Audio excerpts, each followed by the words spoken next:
Bienvenidos, hoy vamos a meternos de lleno en el mundo del derecho penal, pero desde un ángulo un poco distinto.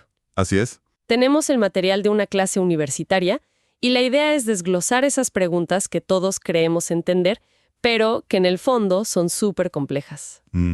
Sí. Por ejemplo, ¿qué es lo que separa un accidente terrible de un crimen? ¿O se puede castigar a alguien solo por desear que algo malo pase? Y sobre todo, ¿de dónde salen estas leyes? Es que es una exploración fascinante. Y no es solo para abogados, ¿eh? Son como las reglas de cómo convivimos. Lo que vamos a intentar es tomar la teoría de esta clase y, bueno, darle vida. Traducirla. Exacto. Transformar esas ideas para entender por qué la sociedad castiga ciertas cosas y otras no. Es un viaje al corazón de la justicia y, en cierto modo, de la condición humana. Perfecto. Pues empecemos por la base de todo. La clase arranca mencionando una plataforma jurídica. Suena muy técnico. Sí, suena imponente. En palabras sencillas, ¿qué es? Piénsalo como los cimientos de un país. Las reglas del juego. Es el acuerdo que dice que nadie, pero nadie, ni el presidente, ni la policía, ni el ciudadano más rico, está por encima de la ley. Ok, el Estado de Derecho. Ese es el marco, donde cada poder, el que gobierna, el que hace las leyes y el que juzga, tiene su propio manual y no puede pasarse de la raya. Entendido. Y de esos poderes, el legislativo es el que escribe las reglas. Pero lo que me pareció más interesante de la clase es que esas leyes no surgen en un vacío, no. Para nada. No es un proceso abstracto. ¿Cómo nace una nueva ley penal? Nace del conflicto social, de la presión. En la clase se dio un ejemplo clarísimo. El de Guatemala. Exacto. La necesidad de una ley contra las pandillas se disparó justo después de que Estados Unidos las calificara como organizaciones terroristas. De repente, una presión externa magnificó un problema interno y generó el impulso para legislar. O sea, la ley es una reacción a los problemas del momento. en gran medida, sí. ¿Y esa presión solo viene de los políticos o de otros países? No, y ese es un punto clave que se repasó. Constitucionalmente hay otras vías. La ciudadanía, por ejemplo, podría proponer una ley juntando 5,000 firmas. ¿En serio? Sí. También la Universidad de San Carlos, el Ejecutivo, la Corte Suprema de Justicia. Ahora, seamos realistas. En la clase se admitió que la iniciativa popular, la de las firmas, casi nunca llega a nada. Es más un ideal que una práctica. Es más un ideal democrático, exacto. Y volviendo a esa presión externa, eso no es algo informal. Hay un mecanismo legal para eso, ¿cierto? Lo llamaron control de convencionalidad. Correcto. Suena técnico, pero la idea es bastante simple. Cuando un país firma un tratado internacional, digamos, sobre violencia contra la mujer o sobre crimen organizado, Se compromete. se compromete a que sus leyes internas estén alineadas con esos estándares internacionales. Se vuelve una obligación. Claro, porque problemas como el narcotráfico, la trata de personas, el terrorismo, no se detienen en una frontera. Precisamente, son fenómenos transnacionales, obligan a los estados a cooperar, a hablar un lenguaje jurídico parecido para poder perseguir estas redes. El derecho penal de hoy ya no puede vivir en una burbuja. Ok, entonces las leyes nacen de problemas y presiones. Pero eso me lleva a una pregunta mucho más de fondo que se planteó. ¿Desde cuándo existe el delito? Bueno, la respuesta clásica que se dio casi de catecismo es desde que Caín mató a Abel. La respuesta fácil. Sí, pero más allá de la anécdota bíblica, lo que establece un principio fundamental, el delito es inherente a la vida social. No existe ni existirá una sociedad sin crimen. Nace cuando un humano viola los derechos de otro. Y la comunidad decide que eso merece un castigo. Y la palabra clave ahí, como dijiste, es humano. Y para explicar eso usaron una analogía que me pareció genial. La del chucho, ¿Ah, sí? la analogía del perro. Un perro muerde a una persona. Causa un daño, sin duda. Pero, ¿se puede meter al perro a la cárcel? La respuesta es un no rotundo. Y la razón es el pilar de todo el derecho penal. Se basa en la lógica. Se basa en la lógica, en la racionalidad y en la conducta humana. Un animal actúa por instinto, no por una deliberación entre el bien y el mal. No es imputable. El responsable es el dueño. Claro, el sistema no busca venganza contra el perro, busca responsabilidad. ¿Y quién tenía el deber de cuidarlo? El dueño. El responsable es el humano. porque solo las acciones humanas pueden ser juzgadas por un sistema hecho por y para humanos. Ahí está la clave. Y eso nos abre la puerta a una de las distinciones más importantes, porque no todos los actos humanos que causan daño son iguales. Correcto. Aquí es donde entra la diferencia entre hacer algo a propósito o por accidente. El famoso dolo y la culpa. Exacto. El derecho penal está, digamos, obsesionado con lo que pasa dentro de la cabeza de la gente y traza una línea gigante entre los delitos dolosos, donde hay intención de dañar, y los culposos, donde no hay intención, pero el daño ocurre por un descuido. El ejemplo clásico de un delito culposo sería un accidente de tránsito. Pero en la clase fueron más allá y dividieron esa culpa en 3 tipos: imprudencia, negligencia e impericia. Y honestamente suenan muy parecidos. Es una confusión súper común, pero la diferencia es crucial. A ver, ¿Cómo las distinguimos? la imprudencia es hacer de más, es actuar sin la precaución debida. Imagina ir manejando a 120 en una zona escolar. No quieres atropellar a nadie, pero estás asumiendo un riesgo altísimo. Ok, hacer de más. La negligencia, en cambio, es hacer de menos. Es una omisión. Es saber que tus frenos están mal y no llevar el coche al taller. O, como se dijo en la clase, conducir sabiendo que tomaste un medicamento que da sueño. Entiendo. Una es por acción riesgosa y la otra por omitir el cuidado. Y la tercera, la impericia. La impericia es distinta, se relaciona con la falta de habilidad o conocimiento. El ejemplo fue muy gráfico. Alguien que nunca ha manejado un tráiler decide ponerse al volante. Y causa un accidente. Y en una curva pierde el control y causa un accidente mortal. No tenía la intención, pero fue responsable por su incompetencia. Se puso a hacer algo para lo que no tenía la pericia necesaria. De hecho, profundizaron mucho en esto con casos de mala práctica médica. Se habló de, no sé, cirujanos que olvidan gasas o instrumentos dentro de un paciente. Exacto. Es un descuido terrible, pero es un acto culposo por el que deben responder. Totalmente. Y eso demuestra algo importante. La ley no solo castiga la maldad, también castiga la falta de cuidado, especialmente en profesiones de alto riesgo, como médicos o pilotos. La sociedad les confía vidas y a cambio exige un estándar de diligencia altísimo. Ok, aquí es donde la clase se puso realmente extraña y fascinante. Ya sé a dónde vas. ¿Qué pasa si tienes toda la intención de cometer un crimen, pero el método que usas es simplemente inútil? El concepto de tentativa imposible. Ah, sí. El ejemplo es un clásico de las aulas de derecho, casi de comedia negra. El del yerno y la suegra. Ese mismo. Un yerno que odia a su suegra le compra un billete de avión deseando con toda su alma que el avión se estrelle para heredar. La intención de matar está ahí, 100%. Pero el problema es el medio que elige. El transporte, estadísticamente más seguro del mundo, el derecho considera que ese medio es inidóneo, o sea, no es apto para producir el resultado. No es un delito. Pero la pregunta que saltó de inmediato en la clase fue, ¿y si por una casualidad macabra el avión de verdad se cae? Por una falla mecánica, por ejemplo. Sí. ¿El yerno es culpable de asesinato? No. La respuesta es no. Sería un caso fortuito. Y esto nos lleva a uno de los principios más sagrados del derecho penal moderno. El pensamiento no delinque. El pensamiento no delinque. La ley no puede, y no debe, castigar los malos pensamientos o deseos, por más terribles que sean. Se necesita un acto externo, y que ese acto sea idóneo para causar el daño. A todo ese proceso mental de planearlo, desde la idea hasta la decisión, le dieron un nombre técnico. Iter criminis, el camino del crimen, sí, es la fase interna, la conspiración dentro de tu propia mente. Es un paso necesario para crímenes complejos, como planear un robo a un banco. Pero mientras se quede en la cabeza, Mientras no se exteriorice en actos preparatorios concretos y que la ley castigue, no eres un criminal. Es una línea que protege la libertad de todos. bien, ya definimos el acto, la intención, incluso el pensamiento. Ahora, ¿quién responde? Parece obvio que la persona que lo hizo, pero los apuntes dejan claro que no es tan simple. No, no lo es. Sobre todo con empresas o menores de edad. Con las empresas, o personas jurídicas, es un concepto más moderno.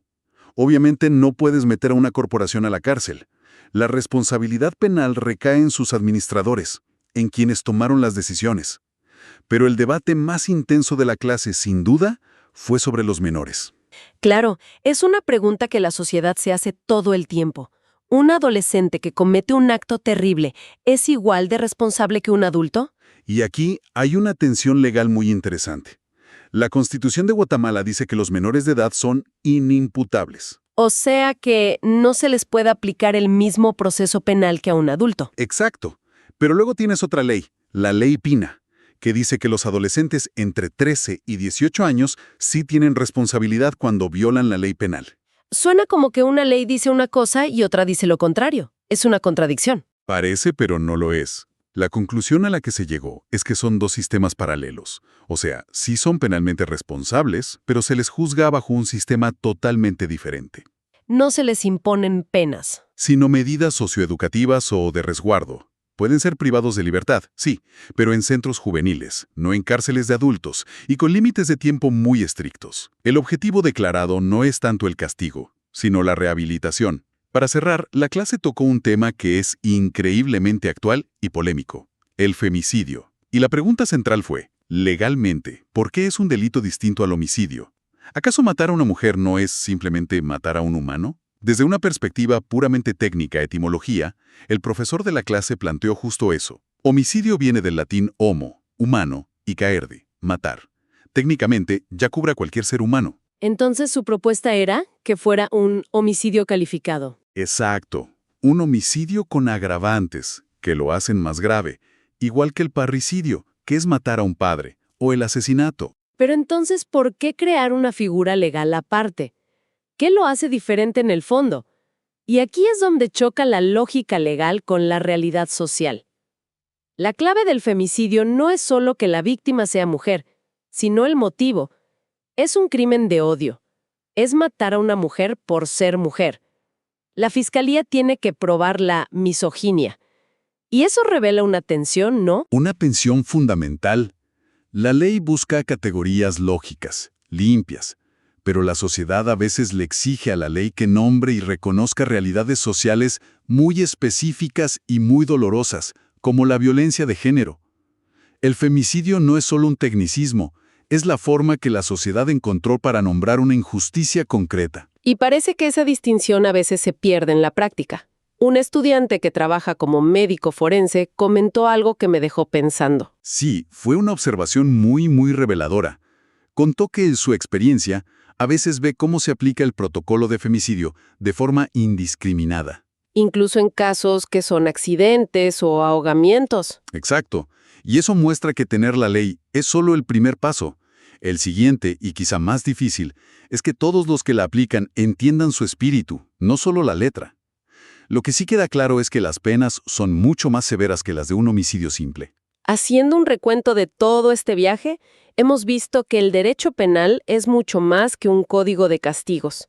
Es un sistema que intenta navegar la complejidad humana. Totalmente. Distingue entre intención y descuido, protege la libertad de pensamiento y reconoce que la responsabilidad no es igual para todos. Y sobre todo, hemos visto que es un sistema vivo, que responde a presiones sociales y se ve forzado a evolucionar. Conceptos como el femicidio o la responsabilidad de los menores no son estáticos, son el reflejo de debates que nuestra sociedad está teniendo ahora mismo. Lo cual nos deja con una pregunta final, la que se planteó al inicio de la clase. Si el delito es una constante social, algo inherente a la condición humana que no podemos eliminar con más leyes, entonces, ¿cuál es el verdadero propósito del derecho penal? Esa es la pregunta del millón, ¿no? ¿Es un mecanismo para castigar el pasado y satisfacer una necesidad de venganza? ¿Es una herramienta para rehabilitar y proteger el futuro? ¿O es quizá algo un poco más modesto? La forma que hemos encontrado para gestionar un conflicto inevitable, tratando de mantener un equilibrio muy delicado entre el orden social y la libertad individual. Una pregunta que no tiene una respuesta fácil. Para nada. Y que nos obliga a pensar qué tipo de sociedad queremos ser. Bienvenidas y bienvenidos a este análisis. Hoy tenemos sobre la mesa, un conjunto de apuntes universitarios que son, la verdad, como una máquina del tiempo. Sí, totalmente. Nos van a llevar a las raíces más profundas del derecho penal. Es que es un viaje fascinante, de verdad. Porque las ideas sobre qué es un crimen y cómo debe castigarse no es que aparecieron de la nada. Claro. Son un destilado de miles de años de religión, filosofía, a veces de venganza y finalmente de ciencia. Exacto. Y esa es un poco nuestra misión hoy, trazar ese mapa, entender cómo pasamos de la venganza de sangre, de los castigos dictados por los dioses, a un sistema con leyes escritas, con jueces. Y hasta laboratorios forenses. Claro.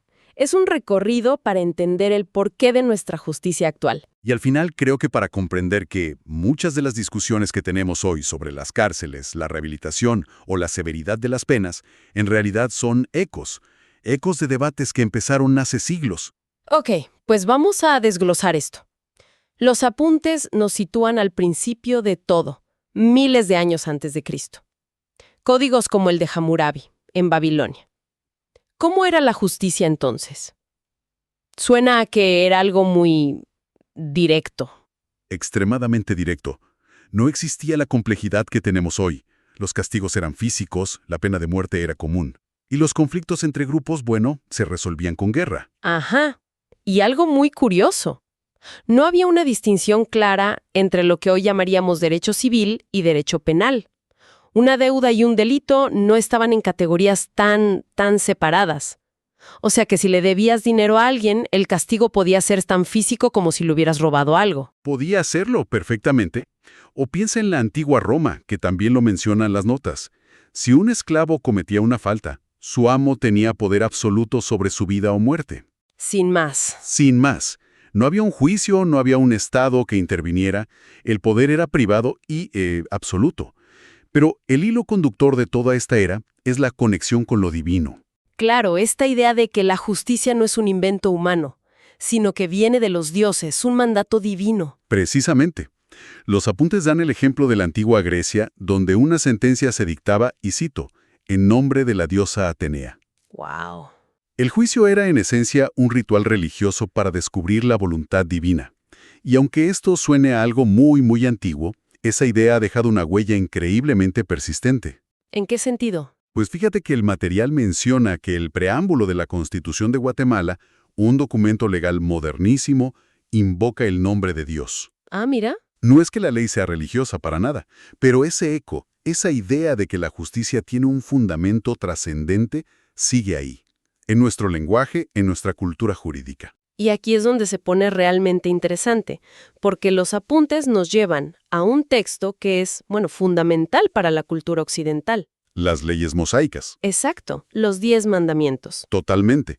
Y es que si los lees con ojos de abogado, te das cuenta de que son un código penal en miniatura. Claro. No matarás es la base del delito de homicidio. Evidentemente. No robarás es evidentemente el robo. No levantarás falso testimonio. Es el perjurio. Es el perjurio. Son los pilares sobre los que se construyeron muchos de nuestros delitos fundamentales. Pero también muestra la mucho que hemos cambiado. El material trae a colación el caso del adulterio.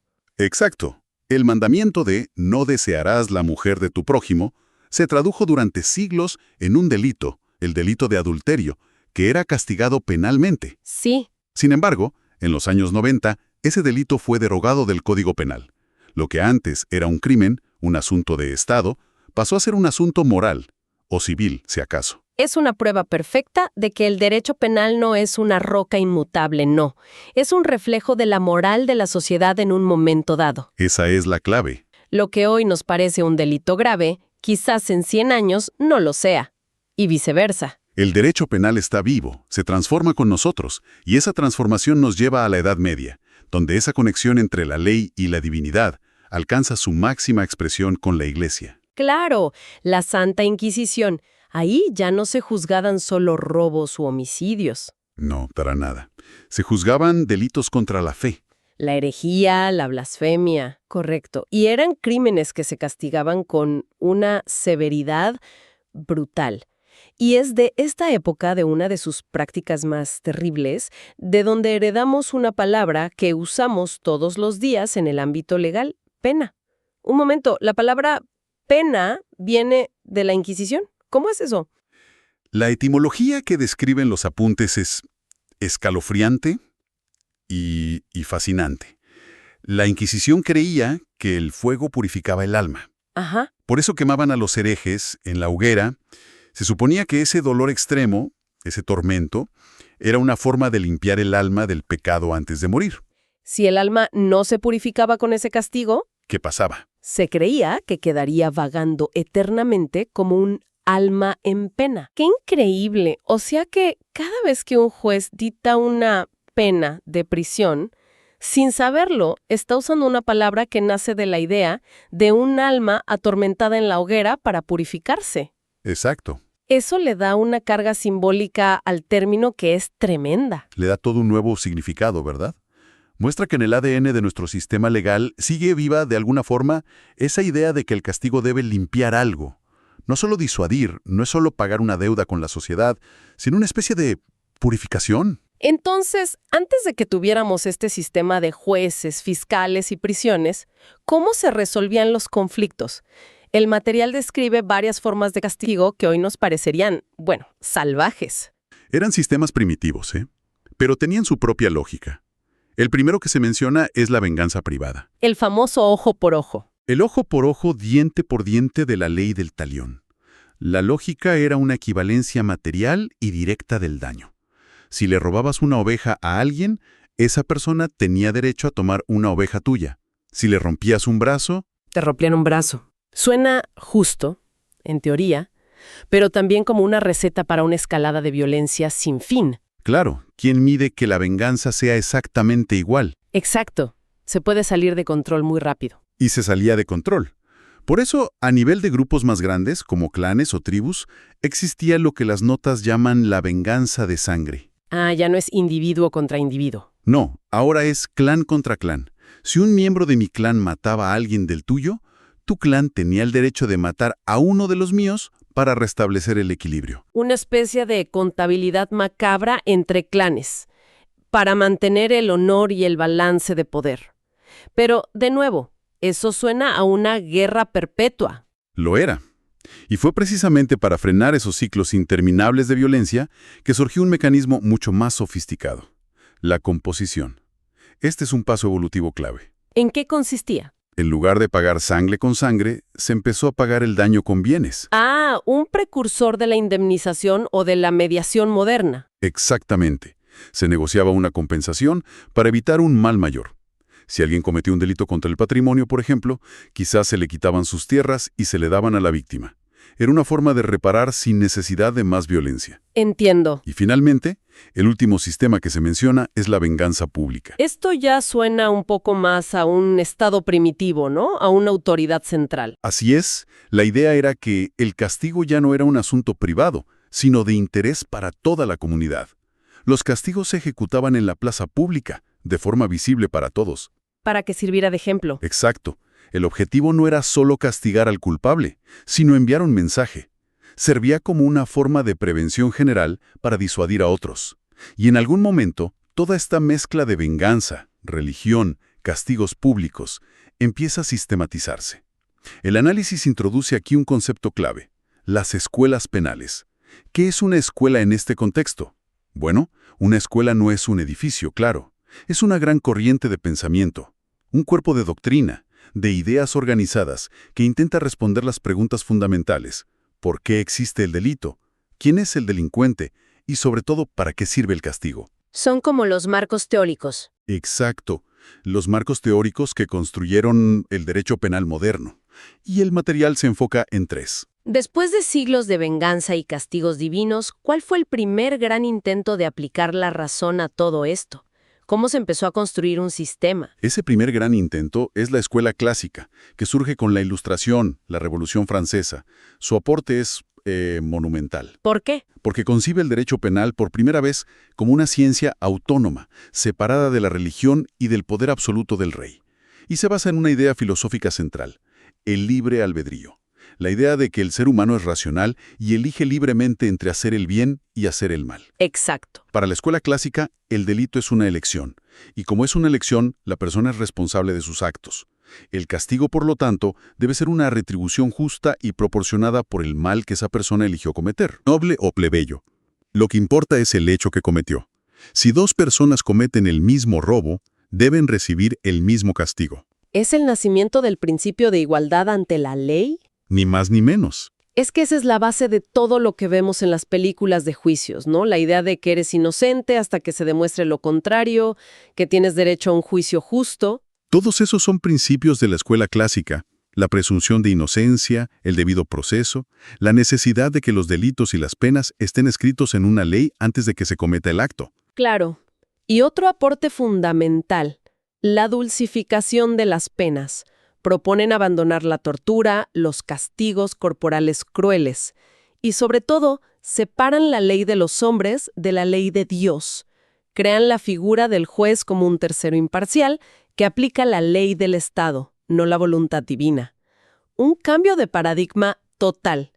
Pero entonces, los apuntes nos presentan la siguiente corriente, la escuela positiva, y parece que le da la vuelta todo de nuevo. Completamente.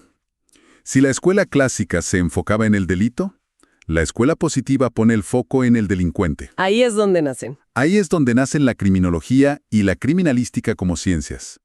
Por primera vez, se deja de ver el delito como una simple elección moral y se empieza a estudiar al criminal con el método científico, buscando las causas que lo llevaron a delinquir. ¿Y qué tipo de causas buscaban? ¿Factores sociales, económicos, psicológicos? Inicialmente, y esto es lo más polémico, se centraron muchísimo en factores biológicos y antropológicos. El pensador más famoso de esta escuela, César el Hombroso, desarrolló la teoría del delincuente nato. Un momento, ¿me estás diciendo que un científico de renombre proponía que se podía identificar a un criminal por su apariencia física? Básicamente sí. Lombroso y sus seguidores medían cráneos, mandíbulas, frentes, creían que había rasgos físicos específicos, una especie de estigmas que delataban una predisposición biológica innata hacia el crimen. Eso suena más a prejuicio con una capa de ciencia por encima que a un método serio. ¿La gente realmente se tomó esto en serio? Fue muy influyente en su época. Es que suena peligrosísimo. Si empiezas a etiquetar gente como criminales natos por cómo se ven, estás a un paso de justificar cualquier tipo de discriminación. Y lo fue. Hoy, por supuesto, esas ideas están completamente desacreditadas y se consideran peligrosas, como bien dices. Pero, y esto es importante, lo que fue revolucionario no fueron sus conclusiones, que eran erróneas, sino su método. A ver. Fue el primer intento sistemático de aplicar la observación, la medición, el análisis científico al estudio del comportamiento criminal. Entiendo. O sea, aunque la teoría del delincuente nato era, un disparate, la idea de usar la ciencia para entender el crimen fue lo que perduró. Exacto. Abrió la puerta para que la psicología, la sociología, la estadística entraran en el campo. Gracias a la escuela positiva, hoy estudiamos factores como la pobreza, la educación, los trastornos mentales o el entorno familiar como posibles causas o factores de riesgo para la delincuencia. Se pasó del eligió el mal a... Aún, ¿qué factores lo llevaron a delinquir? Es un cambio fundamental, lo que nos lleva a la tercera y última corriente que mencionan los apuntes, la escuela ecléctica. El nombre ya me sugiere que intenta encontrar un punto medio. Es la gran síntesis, sí. Los pensadores de esta escuela se dieron cuenta de que las dos anteriores tenían parte de razón, pero también estaban incompletas. Claro. No se podía ignorar ni la responsabilidad del individuo ni las causas que lo condicionan. Entonces, ¿qué toma de cada una? De la escuela clásica toma el respeto absoluto por la legalidad y las garantías individuales. El principio de que no hay crimen ni pena sin una ley previa es sagrado. Se protege al ciudadano. Se protege al ciudadano del poder arbitrario del Estado. Un acto solo puede ser castigado si una ley lo prohíbe explícitamente. Eso es clásico puro. Y de la escuela positiva, me imagino que toma la idea de mirar al individuo. Justamente. Toma la necesidad de estudiar al delincuente, su psicología, su entorno social, sus motivaciones. Introduce conceptos como el de peligrosidad social. ¿Qué es eso exactamente? Es la idea de que no todos los que cometen un delito son iguales. No es lo mismo alguien que roba por primera vez por necesidad que, qué sé yo, un asesino en serie. Claro, la respuesta del sistema no puede ser la misma para ambos. Esa es la conclusión de la escuela ecléctica. La pena debe ser individualizada. Hay que considerar tanto la gravedad del hecho, que es el aporte clásico, como las características de la persona que lo cometió, el aporte positivo. Esta visión dual es en gran medida la base de casi todos los sistemas penales contemporáneos. Entonces, haciendo un recuento, hemos pasado de un Dios que castiga a través de un rey a una venganza personal o tribal, luego a un sistema que castiga racionalmente el acto cometido. Sí. Después a uno que intenta estudiar científicamente a la persona que comete el acto y finalmente a un modelo que intenta hacer las dos cosas a la vez. Ese es el resumen perfecto. El recorrido nos muestra que el derecho penal es un espejo de cómo nos vemos como sociedad en cada momento de la historia. ¡Claro! Refleja nuestros valores, lo que tememos, y esa búsqueda constante y, muy difícil, de un equilibrio entre el orden colectivo y la justicia individual. Y parece que esa búsqueda no ha terminado. Esto nos deja con una reflexión final que sigue increíblemente vigente. La tensión entre el enfoque de la escuela clásica, que dice castiguemos el delito, y el de la escuela positiva, que dice entendamos y tratemos al delincuente. Sigue siendo el debate central en la política criminal de hoy en día, ¿no?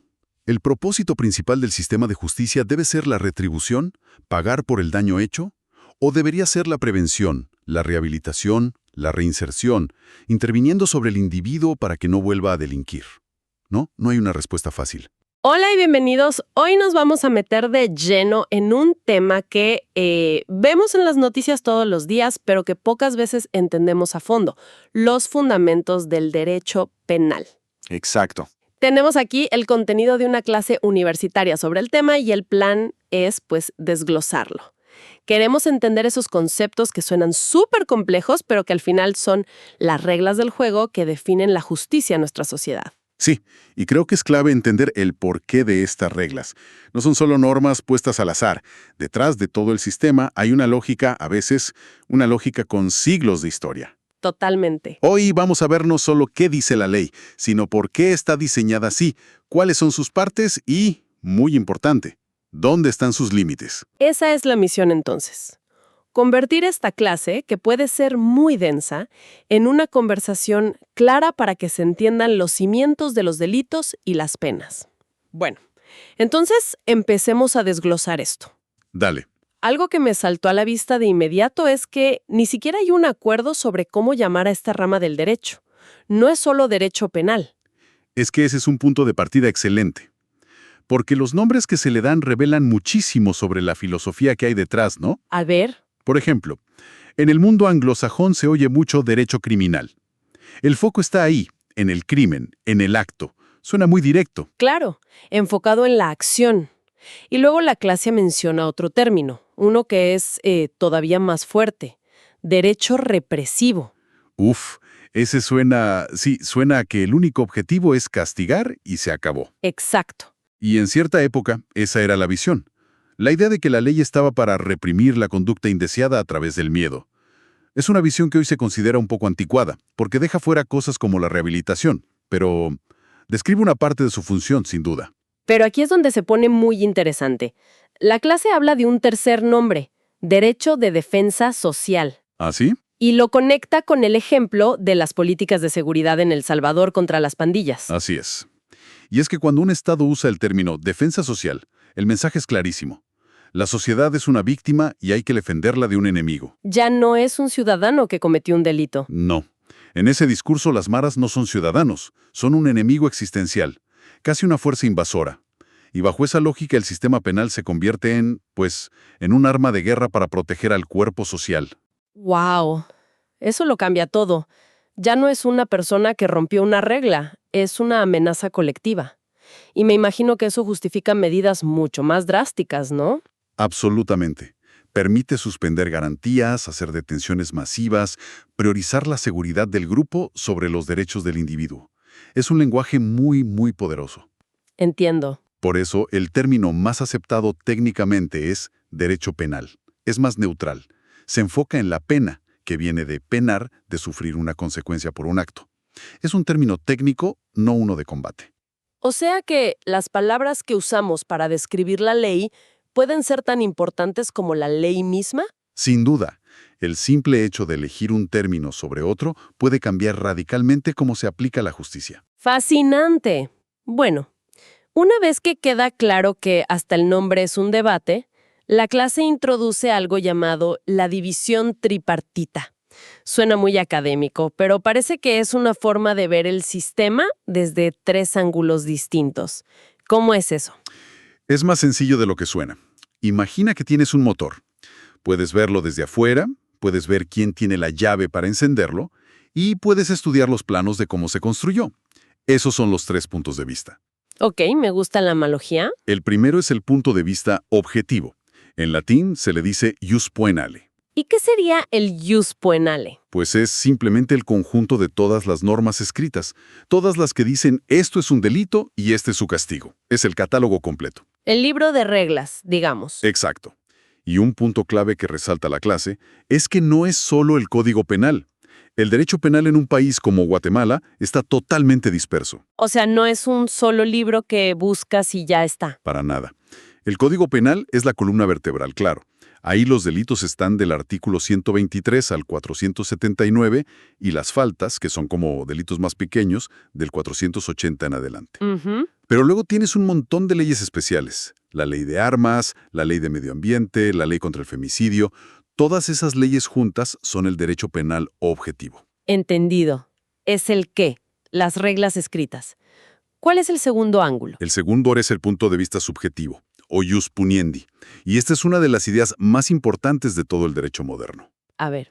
Es el derecho o la facultad exclusiva y excluyente del Estado para castigar. Espera, exclusiva y excluyente, ¿qué significa eso? Significa que solo el Estado puede hacerlo, y nadie más.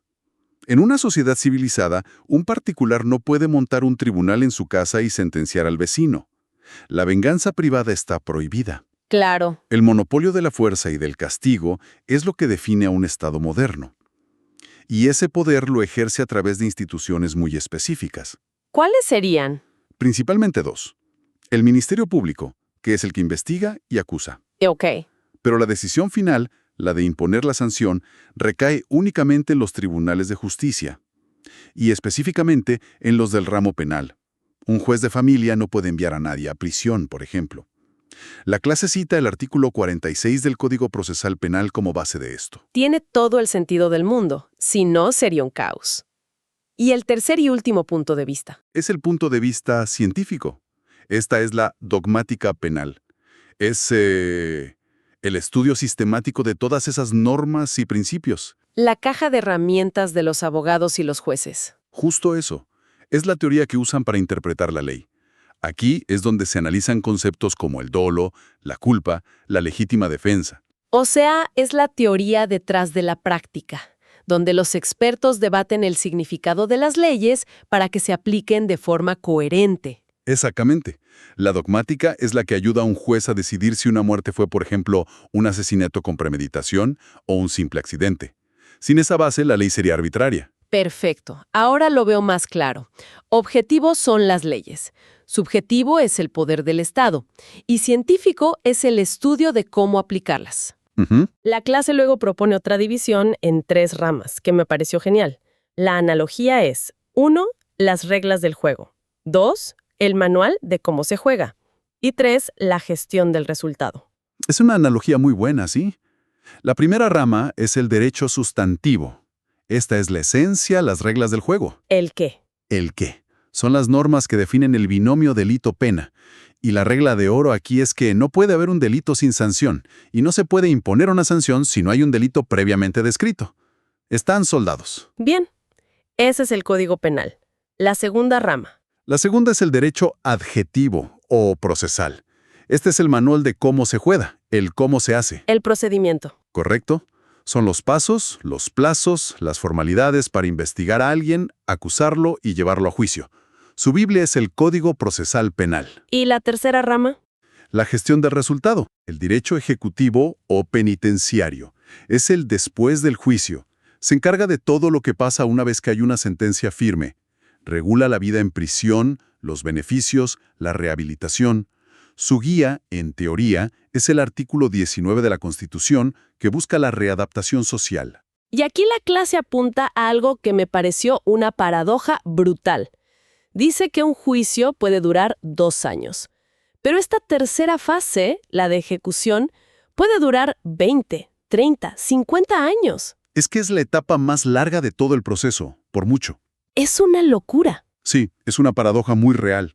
Se pone toda la atención en el juicio, que es relativamente corto, pero la ejecución, que define la vida de una persona por décadas, a menudo ocurre en el olvido.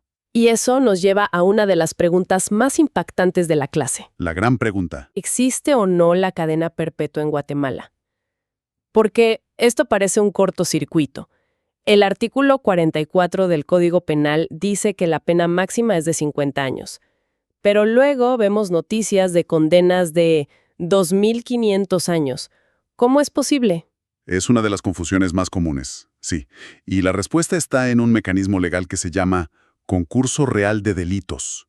Está en el artículo 69 del Código Penal. Ok. Pero lo primero es lo primero. Si buscas las palabras cadena perpetua en la ley guatemalteca, no las vas a encontrar. Formalmente, esa figura no existe. Vale, entonces, ¿de dónde salen esas sentencias gigantescas? Del concurso real. Este mecanismo dice que si una persona comete varios delitos en acciones distintas, las penas de cada uno se suman y se cumplen una después de la otra. A ver si entendí. Si alguien comete, por decir algo, 5 asesinatos y por cada uno le dan 50 años, el juez suma 50 más 50 más 50 y la sentencia final dice 250 años. Exactamente así. La sentencia formal va a reflejar la suma total, 250 años. Termina de cumplir la primera condena y al día siguiente empieza a correr el reloj de la segunda, y así. ¡Increíble! Y la clase da un dato histórico que es la clave para entender por qué son 50 años y no otro número. Para nada fue al azar. Fue un cálculo casi, de seguros. Cuando hicieron el código, en 1973, la esperanza de vida en Guatemala era de unos 68 años. La mayoría de edad es a los 18. Si sumas 18 más 50, te da 68. No puede ser. O sea, fue un cálculo matemático para que, en la práctica, nadie saliera vivo. Crearon una cadena perpetua de facto sin llamarla así. Precisamente, era una forma de asegurar la reclusión permanente sin usar el término. Pero hay un detalle más. ¿Cuál? El mismo artículo 69, el del concurso, parece poner un límite. Dice que la pena total no puede exceder el triple de la pena mayor.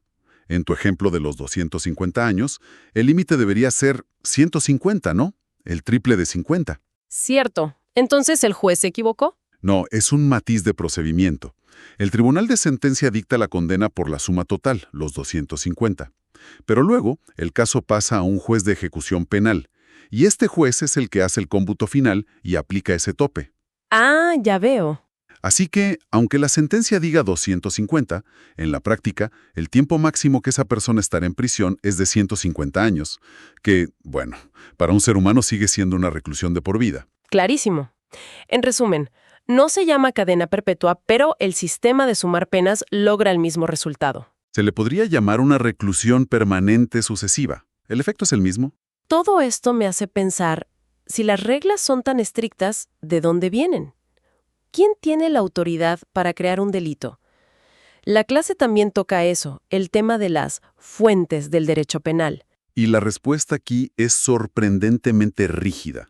En derecho penal, la fuente única, principal y directa para crear delitos y penas es la ley, y nada más. Solo la ley escrita por el Congreso. Solo la ley escrita y formal. Esto se basa en el principio de legalidad, que es la garantía fundamental del ciudadano. Se resume en esa frase en latín: nullum crimen, nulla pena sine lege. No hay crimen ni pena sin una ley previa. Exacto. Si algo no está descrito como delito en una ley, simplemente no es delito. Y punto. Eso está grabado en el artículo 1 del Código Penal. Pero ¿qué pasa con la jurisprudencia, con las decisiones de los jueces o la doctrina de los expertos? Cuentan, pero como fuentes indirectas. Son importantísimas para interpretar la ley, para entenderla, pero no pueden crear un delito nuevo. Un juez no puede despertarse y decir, creo que esto debería ser delito, así que lo condeno. No tiene ese poder. Es una protección contra la arbitrariedad. Pero lo que más me impactó es lo que falta en esa lista de fuentes. La costumbre. Exacto. En el derecho penal la costumbre está terminantemente prohibida como fuente. La clase da ejemplos claros. los castigos comunitarios mayas o los linchamientos. Aunque una comunidad entera lo considere justo. Aunque lo considere justo, esa costumbre no tiene validez para el sistema penal oficial. ¿Y por qué esa exclusión tan tajante? La razón nos conecta de nuevo con el jus puniendi, el monopolio del Estado. El artículo 152 de la Constitución es claro. Si permitieras que la costumbre fuera fuente de derecho penal, estarías rompiendo ese monopolio. Estarías permitiendo la justicia por mano propia. Y eso nos devolvería al caos. Por eso la ley es la única barrera, la única garantía. Es una muralla para evitar que el poder de quitarle la libertad a alguien caiga en manos de cualquiera. Entendido. Muy bien. Hagamos una recapitulación rápida de las ideas más potentes de esta clase. Primero, las palabras importan. Cómo nombramos al derecho penal moldea su propósito. Segundo, podemos entenderlo desde 3 ángulos. El objetivo, que son las leyes. El subjetivo, que es el poder del Estado para castigar. Y el científico, que es el estudio que le da coherencia a todo. Tercero, y este fue el gran descubrimiento para mí. La cadena perpetua no existe en la ley, pero se logra en la práctica sumando penas. Y cuarto, y quizás la garantía más importante. La única fuente que puede crear delitos es la ley. Ni los jueces, ni la costumbre. Es el blindaje contra la arbitrariedad. Perfecto. El material se detuvo justo antes de empezar a discutir los límites al poder punitivo y un concepto clave, el principio de intervención mínima. Que es una idea fascinante. Sostiene que el derecho penal debería ser siempre el último recurso, la última ratio. La herramienta más violenta del Estado. Por eso solo debería usarse para los conflictos más graves, cuando todo lo demás, la educación, la política social, el derecho civil, ya fracasó. Y esto los deja con una pregunta final para reflexionar, que de hecho la misma clase insinúa. En un mundo que cambia tan rápido, con problemas nuevos como los ciberdelitos o los daños ecológicos, ¿cómo decide una sociedad cuándo un mal comportamiento debe cruzar esa línea y convertirse en un delito? Si el derecho penal es el último recurso, ¿estamos acudiendo a él demasiado pronto, criminalizando todo? ¿O, por el contrario, nos estamos tardando demasiado en actuar frente a las nuevas amenazas?